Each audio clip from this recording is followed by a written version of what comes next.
Friends, চলে আসলাম তোমাদের জন্য মামা বাড়ির ব্লগ নিয়ে। তো কেন এখন আমরা মামার বাড়িতে চলে এসেছি দেখো তো, একটু পরে বুঝে যাবে। তো আমরা এসেছি আমার মায়ের একটা কাজিন, মানে আমার একটা মামার বিয়েতে।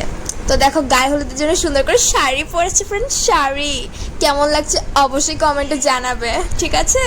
তো চলো, চুড়ি পরবো, গলার জুয়েলারি পরবো, অনেক কিছু বাকি আছে। মাস্কারা দিয়ে নি, ব্লাশ দিয়ে নি, কাজল দিয়ে নি। আমার বোন দেখো কত ফ্যাশন দিচ্ছে, লা লা লা লা লা, হিরোইন। আমরা গিয়েছিলাম যেহেতু মামার বাড়িতে, তো আমার কাজিনরাও রেডি হয়ে গিয়েছে, দেখো ওরা সব কিছু দেখাচ্ছিল। তো এই যে আমরা এখন বসে আসছি, রেডি হয়ে বের হব।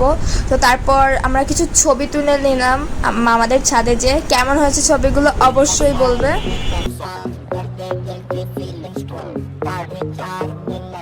সো তারপর আমরা লিফট দিয়ে দ্রুত নেমে যাই এবং অপেক্ষা করছি আমরা কখন গাড়িতে উঠবো। তো তারপর কিছুক্ষণের মধ্যে আমরা পৌঁছে যাই বিয়ে বাড়িতে।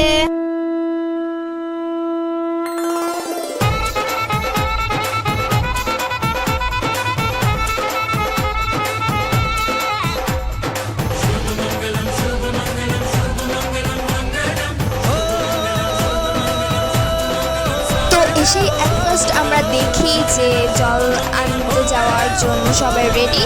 সো সবাই বেরিয়ে পড়লাম পুকুরের উদ্দেশ্যে। তারপর আমার একটা দিদা জল ভরলো কলসে।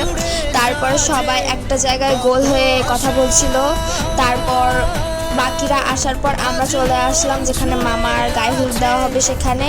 সে সব রিচুয়ালস মেনে গায়ে হলুদের অনুষ্ঠান হয়ে গেল। তারপর দুপুরের দিকে মামা চলে গিয়েছিল বিয়ে করতে। So bye bye friends, blog এই পর্যন্ত। অবশ্যই লাইক সাবস্ক্রাইব করবে, তারপরে পরের পার্ট দিব। যদি করে সাবস্ক্রাইব তাহলেই পাবে পরের part. Bye, thanks for watching.